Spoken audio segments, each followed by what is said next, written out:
Hi friends, welcome back to our channel Bavuni and Tanush. ఎలా ఉన్నారు అందరూ? మేము చాలా బాగున్నాం. మీరందరూ కూడా చాలా బాగున్నారని అనుకుంటున్నాము. లాస్ట్ వీక్ నేను మున్నార్ వీడియో పెట్టాను. అందులో మున్నార్లో చూడాల్సిన డిఫరెంట్ ప్లేసెస్, మనం ఏమేమి యాక్టివిటీస్ చేయాలి అవన్నీ కూడా చూపించాను. ఎవరైనా చూడకపోతే ఒకసారి ఛానల్లోకి వెళ్ళి ఆ లాస్ట్ వీడియోని చూడండి, చాలా బాగుంది. బట్ మేము యాక్చువల్లీ 1 డేనే బుక్ చేసుకున్నాము మున్నార్కి. మీకు ఎవరికన్నా టైం ఉంటే 2 డేస్ బుక్ చేసుకోండి. ఇంకా డిఫరెంట్ టైప్స్ ఆఫ్ యాక్టివిటీస్ కూడా ఉన్నాయి మున్నార్లో. లైక్ జీప్ సఫారీ ఉంది, దెన్ రోప్ వే లాంటివి, లేదంటే ఇంకా డిఫరెంట్ టైప్స్ ఆఫ్ యాక్టివిటీస్ ఉన్నాయి అన్నమాట మున్నార్లో. సో అది ట్రై చేయండి. సో నేను చెప్పాను కదా, మున్నార్ నుంచి మేము ఇలా బోట్ హౌస్ దగ్గరికి వచ్చేసాము. సో బోట్ హౌస్ అనేది మేము ముందే బుక్ చేసుకున్నాము. యాక్చువల్లీ కొన్ని బోట్ హౌసెస్ 11 o'clock స్టార్ట్ అవుతాయి, కొన్ని 12 o'clock స్టార్ట్ అవుతాయి. మాకు మున్నార్లోనే లేట్ అయిపోయింది. లైక్ శారీ షాపింగ్ అండ్ కొన్ని ఆయిల్స్, చాక్లెట్స్ ఇలాంటివి తీసుకున్నాం కదా, లేట్ అయిపోయిందనమాట. మేము వచ్చేసరికి 12:30 అయిపోయింది. సో వాళ్ళు మా కోసం వెయిట్ చేస్తూ ఉన్నారనమాట. సో రాగానే లగేజ్ అంతా లోపల పెట్టేసి మా బోట్ స్టార్ట్ చేసేసారు. సో ఇమీడియట్లీ మా బోట్ స్టార్ట్ అయిపోయింది. సో ఇలా లేక్లో మా బోట్ హౌస్ స్టార్ట్ అయింది. చాలా బ్యూటిఫుల్గా ఉంది, గ్రీనరీ అంతా కూడా ఇలా లేక్లో. రాగానే వాళ్ళు మనకి ఒక వెల్కమ్ డ్రింక్ ఇస్తారనమాట తాగడానికి, ఫ్రెష్ అప్ అవ్వడానికి. కొంచెం దూరం వెళ్ళాక ఇలా బోట్ హౌస్ ఒక ప్లేస్లో ఆపేస్తారు. ఆల్మోస్ట్ లైక్ 2 or 2:30కి అలా ఆపేస్తారు. లంచ్ టైం అనమాట. ముందే అడుగుతారు మనల్ని వెజ్జా నాన్ వెజ్జా అని. మా వారు వెజ్ కాబట్టి ఆయనకి వెజ్ ఐటమ్స్ చేశారు. అండ్ మా కోసం ఇలాగా స్పెషల్ ఫిష్ ఫ్రై చేశారు. ఫిష్ ఫ్రై చాలా బాగుంది. వెజ్ కూడా బాగా చేశారు. ఇక్కడ చూసారా, different types of boat houses ఉన్నాయి. సో మేము బుక్ చేసుకుంది నార్మల్ బేసిక్ బోట్ హౌస్ అనమాట. సింగిల్ బెడ్రూమ్ది బుక్ చేసుకున్నాము. సీజన్ని బట్టి మనకి బోట్ హౌసెస్ ప్రైసెస్ అనేవి వేరీ అవుతూ ఉంటాయి. లైక్ పీక్ సీజన్లో కొంచెం రేట్ ఎక్కువ ఉంటుంది. స్టార్టింగ్ 6,000, 6,500 అలా ఉంటుంది.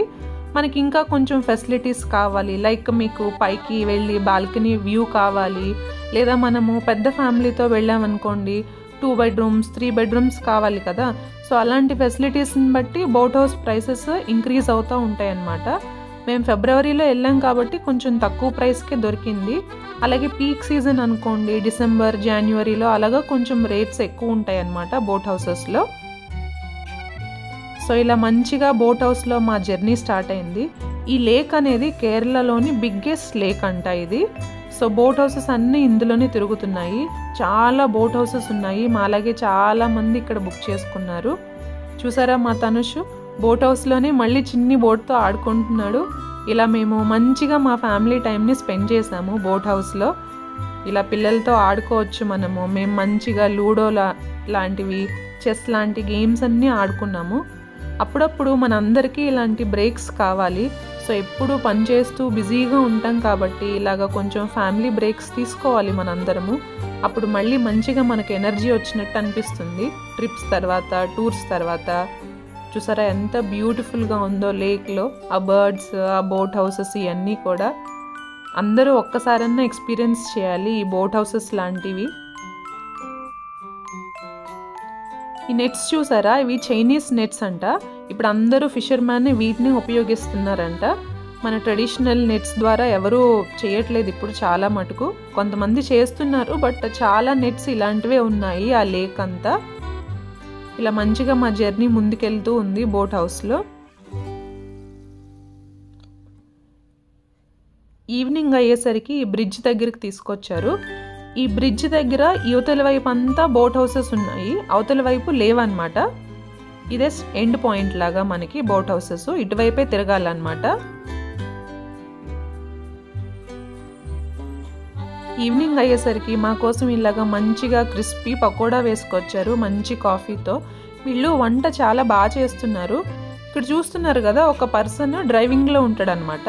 ఇంకొక పర్సన్ మనకు కావాల్సిన ఫెసిలిటీస్ లైక్ వంట పని, ఇంకేమన్నా అవసరాలు ఉంటే అవన్నీ అతను చూస్తున్నాడు. కాకపోతే వీళ్ళు ఓన్లీ లంచ్, డిన్నర్, స్నాక్స్ ఇలాంటివే ఇస్తారు. సో కిడ్స్తో వెళ్తున్నప్పుడు మీకు ఇంకొంచెం ఏమన్నా స్నాక్స్ లాంటివి కావాలంటే మనం కొంచెం క్యారీ చేయాల్సి ఉంటుంది. సో ఆల్మోస్ట్ 6-6:30 అయ్యేసరికి ఇక ఒక విలేజ్ దగ్గరికి తీసుకొచ్చారనమాట. ఇంకా మన బోట్ హౌస్ స్టాప్ అయిపోతుంది 6:30కి. ఇక్కడ వీళ్ళు బోట్ హౌస్ని స్టాప్ చేసేసి ఇలా కట్టేస్తారనమాట కదలకుండా. So boat house timings morning 12 నుంచి ఈవినింగ్ 6 or 6:30 వరకు మాత్రమే ఉంటుంది. తర్వాత బోట్ హౌస్ స్టాప్ చేసేస్తారు. సో ఇంక మనం బోట్ హౌస్లోనే ఉండాలి నైట్ అంతా. సో వీళ్ళు నైట్ డిన్నర్ కూడా వీళ్ళే ప్రొవైడ్ చేస్తారు. ఏం కావాలి ఏంటి అని అన్నీ ముందే అడుగుతారనమాట. సో దాని ప్రకారం మంచిగా కుక్ చేసి ఇస్తున్నారు మనకి. సన్సెట్ చూసారా ఎంత బాగుందో, చాలా బ్యూటిఫుల్గా ఉంది సన్సెట్ ఇలాగా. సో ఇక్కడ మేము కాసేపు అయ్యాక ఇలా ఫిషింగ్ కూడా ట్రై చేసాము. ఫిషెస్ ఏమీ పడలేదనుకోండి, ఊరికే అలా కాసేపు టైం స్పెండ్ చేసామన్నమాట. సో నైట్ అంతా ఇంకా మూవీస్ చూసుకుంటూ కాసేపు అందరం ఒకరితో ఒకళ్ళు మాట్లాడుకుంటూ అలా టైం స్పెండ్ చేసాము. 7-7:30కి అలాగా ఈవినింగ్ మనకి డిన్నర్ సర్వ్ చేసేసారు. మంచిగా చికెన్ కర్రీ, చపాతీస్, వెజ్ ఐటమ్స్లో టొమాటో కూర ఇలాంటివన్నీ చేసిచ్చారు. వంట చాలా బాగా చేస్తున్నారు, అదేం భయపడాల్సిన అవసరం లేదు. సో మార్నింగ్ మేము 7:30కి అలా ఫ్రెష్ అయిపోయాము. వాళ్ళు ముందే వచ్చి ఇన్ఫార్మ్ చేస్తారు ఇంకొక 1/2 అవర్లో బోట్ స్టార్ట్ అవుతుంది అని. సో దాన్ని బట్టి మనం అంతా ప్యాక్ చేసేసుకొని రెడీ అయిపోవచ్చు. సో బ్రేక్ఫాస్ట్కి కూడా ఏం కావాలి ఏంటి అని అన్నీ ముందు రోజే అడుగుతారు మనల్ని. మంచిగా ఇలాగ మాకు నీరు దోశ, చట్నీ, కాఫీ మంచిగా సర్వ్ చేశారు. సో బ్రేక్ఫాస్ట్ తినేసి మంచిగా అందరం కాఫీ తాగుతూ బ్యూటిఫుల్ నేచర్ని బోట్ హౌస్లోంచి మంచిగా ఎంజాయ్ చేసాము. సో ఎవరైనా కేరళ ప్లాన్ చేసుకుంటే కంపల్సరీ ఒకరోజు ఇలా బోట్ హౌస్కి ప్లాన్ చేసుకోండి. చాలా బాగుంది బోట్ హౌస్ రైడ్, బ్యూటిఫుల్గా ఉంది. లొకేషన్స్ అన్నీ కూడా ఏదో మనం కంప్యూటర్స్లో, ల్యాప్టాప్స్లో వాల్పేపర్స్ చూస్తాం కదా, సేమ్ అంత బ్యూటిఫుల్గా ఉన్నాయి సీనరీస్ అన్నీ కూడా. లోటస్లు కూడా ఉన్నాయి బోట్ హౌస్లోంచి లేక్లో. చాలా బ్యూటిఫుల్గా ఉంది. అందరూ ఒక్కసారన్నా ఎక్స్పీరియన్స్ చేయాలి. మీరు బోట్ హౌస్లో వద్దు ఒక రోజంతా అనుకుంటే అట్లీస్ట్ లేక్లో కూడా మనకి రైడ్స్ ఉన్నాయి, షికారా రైడ్స్ లాగా, అలాగన్నా ఎక్స్పీరియన్స్ చేయొచ్చు. బట్ అందరూ ఒక్కసారన్నా ట్రై చేయండి. నీటి మీద తేలియాడే ఇంట్లో ఉండే ఎక్స్పీరియన్స్ బాగుంటుంది కదా. సో ఇలాగా మార్నింగ్ మళ్ళీ మమ్మల్ని నిన్న ఎక్కడైతే మమ్మల్ని పిక్ చేసుకున్నారో మళ్ళీ అక్కడ డ్రాప్ చేయడానికి తీసుకెళ్తున్నారనమాట. సో బోట్ హౌస్ టైమింగ్స్ ఏంటంటే 11 or 12కి స్టార్ట్ అవుతుంది అండ్ మార్నింగ్ by 9 o'clock మనల్ని మళ్ళీ డ్రాప్ చేసేస్తారు. అది నోట్ చేసుకోవాలి మనం, దాన్ని బట్టి మన ఐటినరీ ప్లాన్ చేసుకోవాలన్నమాట.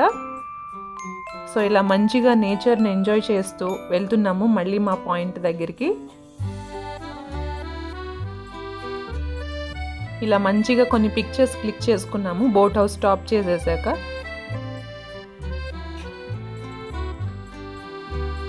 ఎవరికన్నా డ్రైవింగ్ ట్రై చేయాలి అంటే బోట్ హౌస్లో అడిగితే ఇస్తారంట, బట్ మేమేం ట్రై చేయలేదనుకోండి.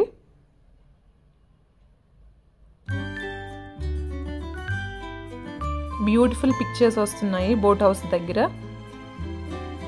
మేము నెక్స్ట్ జటాయు అర్త్ సెంటర్కి ప్లాన్ చేసుకున్నాము.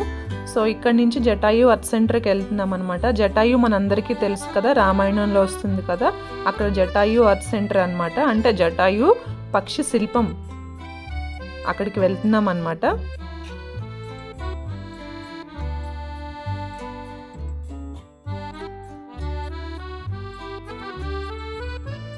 సీతాపహరణ సమయంలో మనందరికీ తెలుసు కదా, సీతమ్మవారిని కాపాడడానికి జటాయు పక్షి ప్రయత్నిస్తుందని. అక్కడికి ఆ ప్లేస్కి అనమాట. సో సండే కావడంతో చాలా రష్ ఉంది ఈ ప్లేస్. సో అయినా సరే వచ్చాం కదా, మళ్ళీ మిస్ చేసుకోవడం ఎందుకని అలాగే వెయిట్ చేసి వెళ్ళాము. ఇక్కడ అందరూ నిలబడ్డారు కదా, ఇది టికెట్ కౌంటర్ అనమాట. లోపల ఎంట్రన్స్కి ఎంత రష్ ఉందో చూసారా. మాకు ఇంచుమించు ఒక 40 minutes పట్టింది జస్ట్ టికెట్ తీసుకోవడానికి లోపలికి, ఎంట్రన్స్కి అనమాట. సో ఎవరన్నా టికెట్ తీసుకొని నడిచి వెళ్ళాలనుకునే వాళ్ళు వెళ్ళొచ్చు. సో ఆల్మోస్ట్ 700 steps దాకా ఉన్నాయి. అది చూసుకొని మేము ట్రై చేయగలము అనుకున్న వాళ్ళు వెళ్ళొచ్చు. బట్ మేము చాలా ఎండగా ఉంది కాబట్టి మేము రోప్వే తీసుకుందామని డిసైడ్ అయ్యాము. సో టికెట్ కౌంటర్లో ఎంట్రీ టికెట్ వేరే, రోప్వే టికెట్ వేరే ఉంటుంది మనకి. ఇది రోప్వే ఎంట్రన్స్ అనమాట. ఇక్కడికి వెళ్ళి మళ్ళీ రోప్వే టికెట్స్ తీసుకోవాలి. లోపల చాలా క్లీన్గా నీట్గా ఉంది. ఇక్కడ మన లగేజ్ అంతా చెక్ చేయించి తర్వాత పంపిస్తున్నారు రోప్వే టికెట్ కౌంటర్ దగ్గరికి. చాలా బాగా మెయింటైన్ చేస్తున్నారు వీళ్ళు. ఇక్కడ లోపలంతా ఏసీ అనమాట. చూసారా, ఇది రోప్వే టికెట్. ఇక్కడ ఒక పర్సన్ నిలబడి తీసుకోవచ్చు, మిగతా వాళ్ళందరూ అక్కడ వెయిట్ చేయాలన్నమాట. వెయిటింగ్ హాల్స్ లాగా పెట్టారు.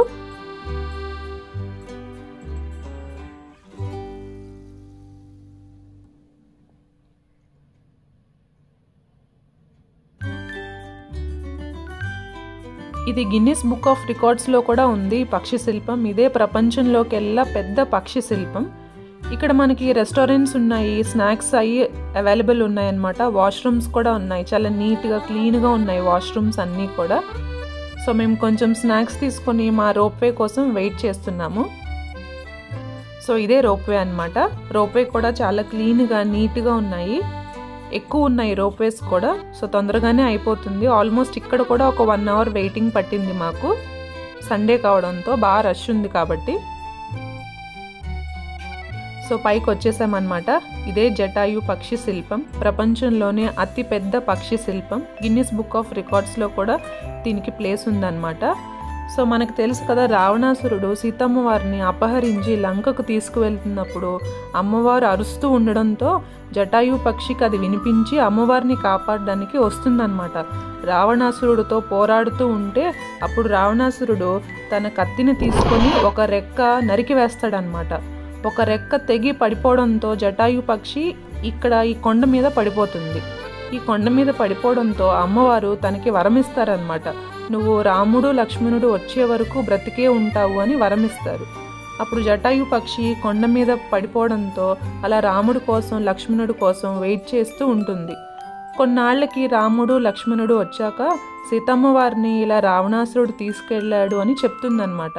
అప్పుడు రాముడు చాలా సంతోషించి మోక్షం ప్రసాదిస్తాడు. సో ఇక్కడ మనం రాముల వారి గుడిని కూడా చూడొచ్చు అన్నమాట. ఇదే రాముల వారి గుడి.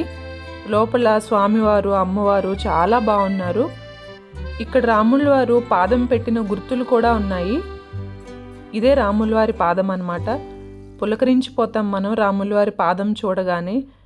ఈ ప్లేస్, ఈ గుడి, రాముల వారి పాదాలు చాలా అందంగా ఉన్నాయి. అన్నీ ఎప్పటికీ మర్చిపోలేం మనము ఈ జటాయు అర్త్ సెంటర్ని. అంత బాగుంది ఈ ప్లేస్ అంతా కూడా. ఇదంతా చూసుకొని మేము ఇంకా కిందకి వెళ్ళిపోయామన్నమాట. కిందకి వెళ్తూ ఉంటే మనకి ఇక్కడ కిడ్స్కి ఎంటర్టైన్మెంట్ యాక్టివిటీస్ చాలా ఉన్నాయి. అలాగే లేట్ అయిపోతుంది కదా, రెస్టారెంట్స్ అవన్నీ కూడా ఉన్నాయి అన్నమాట భోజనాలకి. సో ఇక్కడ మనం లంచ్ చేసుకొని బయటికి వెళ్ళిపోవచ్చు. నెక్స్ట్ దీని తర్వాత మేము వర్కలా క్లిఫ్ అనే ఒక ప్లేస్కి వెళ్తున్నాము. వర్కలా అనేది ఒక కొండ అన్నమాట, అక్కడికి వెళ్తున్నాం మేము.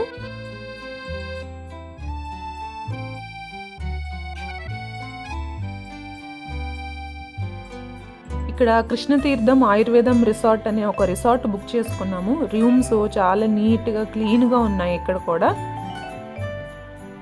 ఈ రిసార్ట్ అంతా కూడా చాలా బ్యూటిఫుల్గా గ్రీనరీతో ఉంది. చాలా బాగా మెయింటైన్ చేస్తున్నారు రిసార్ట్ వాళ్ళు. అంతా గ్రీనరీతో బ్యూటిఫుల్గా మంచి కేరళ స్టైల్ ఆర్కిటెక్చర్ అది అంతా కనిపిస్తుంది మనకి. ఇలా నడుచుకుంటూ వెళ్తుంటే రిసార్ట్ దగ్గరికే మనకి బీచ్ కనిపిస్తుంది అనమాట. ఎదురుగుండా ఉంది కదా, అదే బీచ్ మనకి.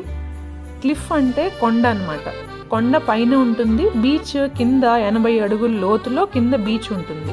ఈ కొండ అంతా ఇంచుమించు ఒక 2 కిలోమీటర్లు ఉంటుంది అనమాట. ఈ కొండ అంతా ఇక్కడ ఏమీ లేదు, చూడాల్సింది ఏమీ లేదు. జస్ట్ మనం బీచ్కి వెళ్ళామా, ఎంజాయ్ చేసామా, వచ్చి రెస్ట్ తీసుకున్నామా. సో మనం టూర్ ప్లాన్ చేసుకుంటే పిల్లల కోసం ఇంకా బీచ్ కంపల్సరీ కదా. సో నైట్ ఇలాగ అన్నీ చూసుకొని బీచ్కి వెళ్ళి మంచిగా ఆడుకున్నాము. ఆడుకొని వచ్చి తర్వాత ఇలా ఏమేమి ఉన్నాయి ఏంటి అని షాపింగ్ అంతా కొంచెం చూసామన్నమాట. నైట్ అంతా మంచిగా రెస్ట్ తీసుకున్నాక మార్నింగ్ మళ్ళీ బీచ్కి వెళ్ళాము. మళ్ళీ మంచిగా ఆడుకున్నాము. ఆడుకొని ఇంకా షాపింగ్ ఏమేమి ఉన్నాయని కొంచెం చూసాము. కాకపోతే చాలా కాస్ట్లీ ఉన్నాయి ఇక్కడ, ఎందుకంటే ఎక్కువ మంది ఫారినర్స్ ఉన్నారు ఇక్కడ. సో దీన్ని కేరళ మినీ గోవా అంటారంట. సో ప్రైసెస్ చాలా ఉన్నాయి. ఏమన్నా కొనాలనుకుంటే మంచిగా బార్గెయిన్ చేయాలి. ఇలా అన్నీ చూసుకొని మంచిగా అంతా ఎక్స్ప్లోర్ చేసి కొన్ని బ్యూటిఫుల్ పిక్చర్స్ క్లిక్ చేసుకున్నాము. కొంచెం షాపింగ్ కూడా చేసామన్నమాట. సో బీచెస్ అంటే పార్టీస్ ఎంజాయ్ చేయడం అంతే కదా, ఇంకా వేరే ఏమీ ప్లేస్లు ఉండవు. సో మంచిగా ఇలా వ్యూస్ అన్నిటినీ చూసుకుంటూ మంచిగా ఎంజాయ్ చేసాము ఇక్కడ. సో దీని తర్వాత మా నెక్స్ట్ ప్లేస్ తిరువనంతపురంకి వెళ్తున్నాం అనమాట ఇక్కడి నుంచి. సో ఈ వీడియో కనుక మీకు నచ్చితే please like, share and subscribe our channel Bavni and Tanush. Thank you. Bye bye.